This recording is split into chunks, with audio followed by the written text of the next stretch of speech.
Hello and welcome replay viewers. Tonight I just thought I would talk a little bit about my week, and the topic of that would be being overwhelmed and kind of how we deal with that here in our homeschool.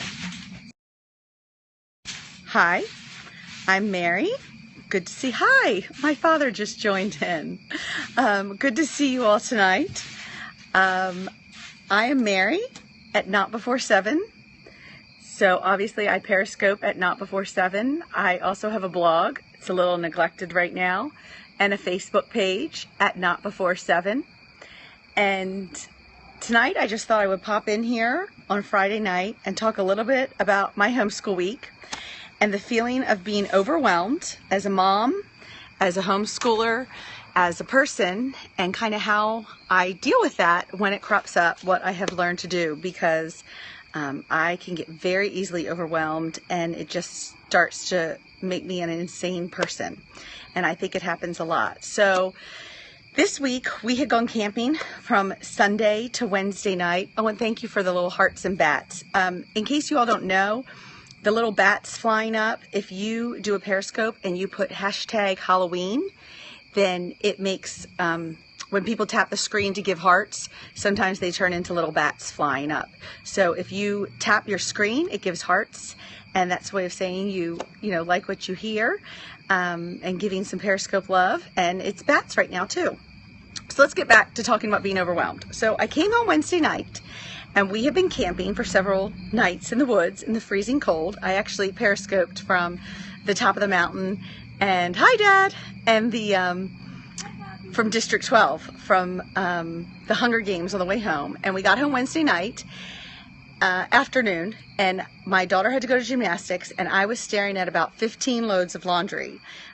It was the last camping trip of the season, so I wanted to wash the coats and snowsuits that we took. Yes, it was cold. Sleeping bags. My washing machine can only do one sleeping bag at a time. There's 6 of us. So I was staring at 15 loads of laundry, unpacking all of the camping stuff and storing it for the season, because we know we're done camping until about March or April. I had sitting on my desk car inspections that are due by Halloween day. We need to have our state inspection done. I have a daughter turning 13 on Wednesday, and coming back to the reality of the realization that we still had not planned a party, and I still don't have a gift, and I still don't know what we're doing. And every year after the age of 10, my children are given the freedom of an area of their lives, which is maybe a periscope for another time, but we hand over freedom to them, and they are now in control of that area of their life. And we have not figured out what area of her life she was going to get. And then I had a writing class that I was teaching the next day on Thursday that I needed to plan. We had to go to a science class too the next day. I had school plans to do that I had not done. And I've typically learned that the day after vacation, you just don't do school. But we had some responsibilities coming up to different co-ops and groups we're in. So we had some things we had to get done that I needed to plan. My daughters both have a birthday party to go to on Saturday, and we did not have gifts bought for them yet. I have 2 books I need to finish by next week because I'm leading book clubs in them. And I was also seeing The Pioneer Woman Thursday night, and that was not being canceled. So I actually periscoped from that too. I got to meet Pioneer Woman and get my book signed. So this was the list of all the things that I needed to get done. And I just started writing them out because I am a big time list maker. Yeah, I see hearts and bats flying, so I know I'm not the only list maker. I'm probably not the only one who then starts to get upset about crazy things. So as I'm feeling overwhelmed about laundry and the camping and the school and the things I actually have to get done, I start getting frustrated because last week I lost a notebook with some notes in it that I really wanted, and I start getting mad at myself that I still can't find that darn notebook. And then I'm upset because my desk is messy and the art room needs to be cleaned, and a bunch of stuff that I really don't even need to be concerned with right now just starts to creep into my mind, and it makes me feel even more overwhelmed. So that was kind of where I was Wednesday night. And so what I have learned to do for myself, and maybe it will help someone else out, And some of this stuff you guys probably know, and you can just say, yeah, that's what I do too. Is the first thing I do after making that list is I need to prioritize it. What is bothering me the most? This can be hard to identify sometimes. When I was a new homeschooling mom, I went to the support group, and I will still remember, hi Tammy, if you're listening one day, that this woman Tammy, who is an experienced homeschool mom, was talking to all of us new moms, new homeschooling moms, and she said, if you are trying to teach school and you cannot focus because your bathrooms are dirty, then stop teaching school, go clean your bathrooms, and then come back, because you need to do the thing that is bothering you. And that was a little piece of advice, but it's really stayed with me, because sometimes instead of doing what is bothering me the most, I do what I think I should be doing. Like, I should be teaching math right now, so I try to teach math, even though the 15 loads of laundry are really bothering me upstairs, which means I have less patience. I can't focus on what I need to be doing. So that has always just kind of stuck with me, that I need to focus on what I need to be doing. And that is the thing that's bothering me the most. So I decided that I would start with laundry. It was Wednesday night. I just started throwing loads in. The kids were watching Back to the Future, so I would sit with them and watch it, and then go upstairs and do some more laundry. And that's pretty much what I got done Wednesday night. Thursday morning, we got up, and I talked to my daughter about her birthday party. And I told her, I think at one point I said, we are not leaving this island in the kitchen until this party is planned. And I know who you want to invite. And we didn't. We sat there and we just hammered it out, tried to figure out a date, try to coordinate it with her best friend, and we got that done. And then I had to look at school. And this is where I think it becomes a challenge for homeschool moms, because we feel like there's so many things we need to get done in the day, and there's so much school that's important, to look at school and say, what is actually bothering me the most? And what I felt like we had to get done the most was language arts. We subscribe to the Arrow. Not right now, sweetie. My daughter wants to say hi. We subscribed to the Arrow and the Boomerang, and we were behind in both.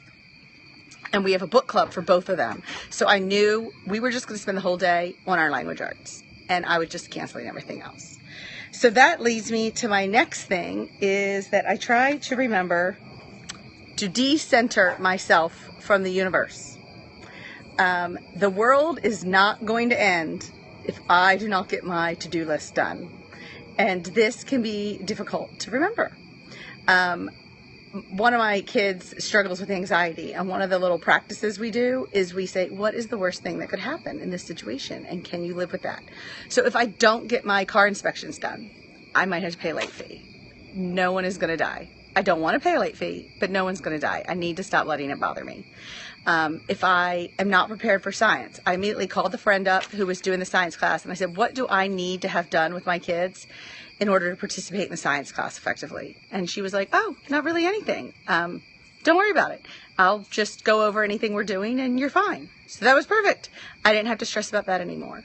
So that's just really key for me, is to remember that the world is going to keep going even if I don't get to everything on my list. And just to then prioritize it at that point. So for school, we just didn't worry about math, which is hard for me. I was a math teacher.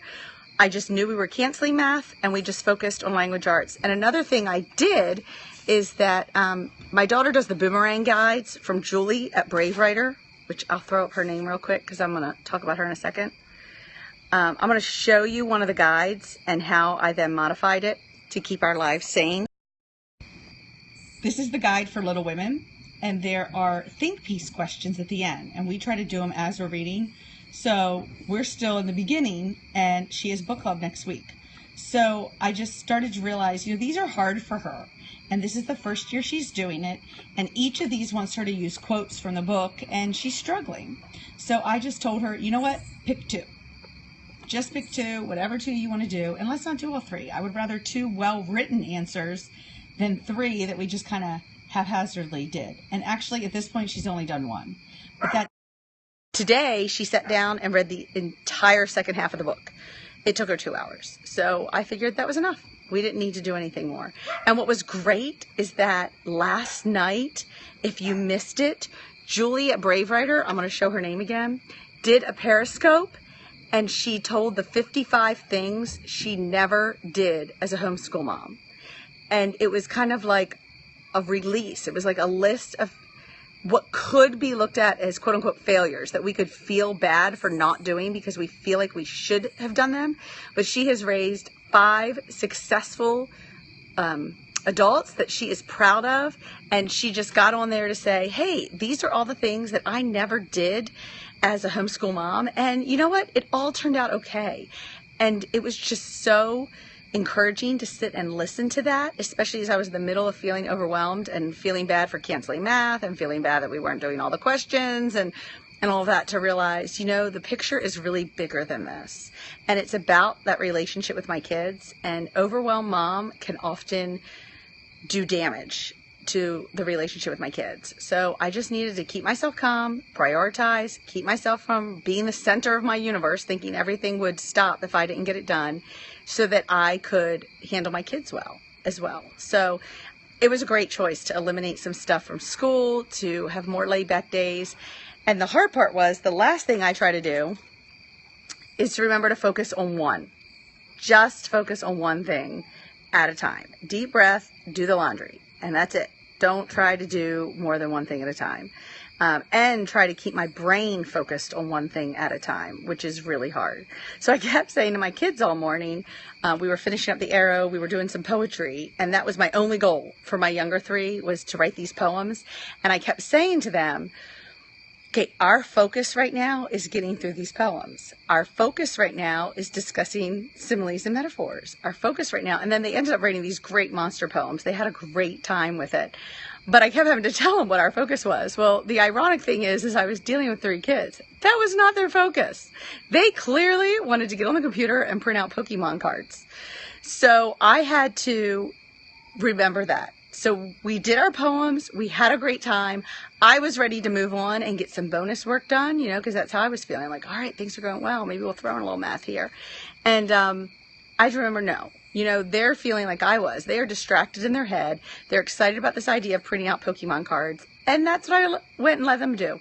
They printed out their Pokemon cards. The world is not going to end because the kids printed out Pokemon cards instead of doing their math for one day. And I went and made lunch. And then we had a great book discussion at lunch. And then we went to our science class that afternoon. So that was really what I had to say.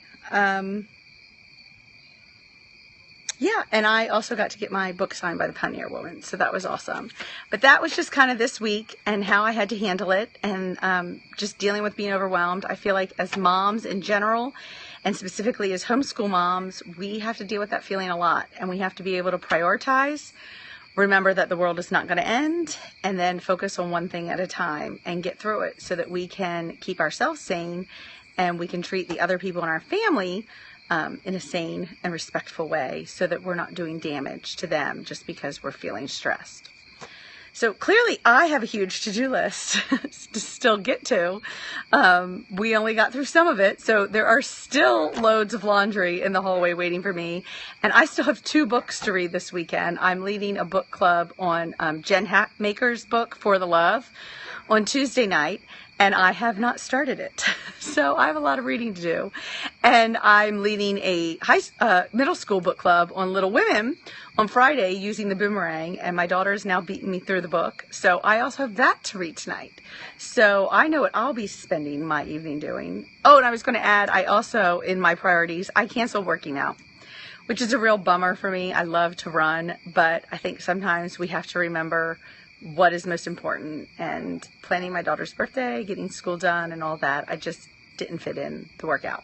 Instead, I'm sitting here periscoping.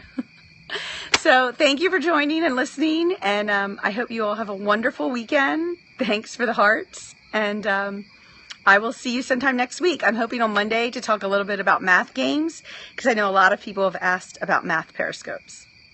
All right, thanks a lot. Bye-bye.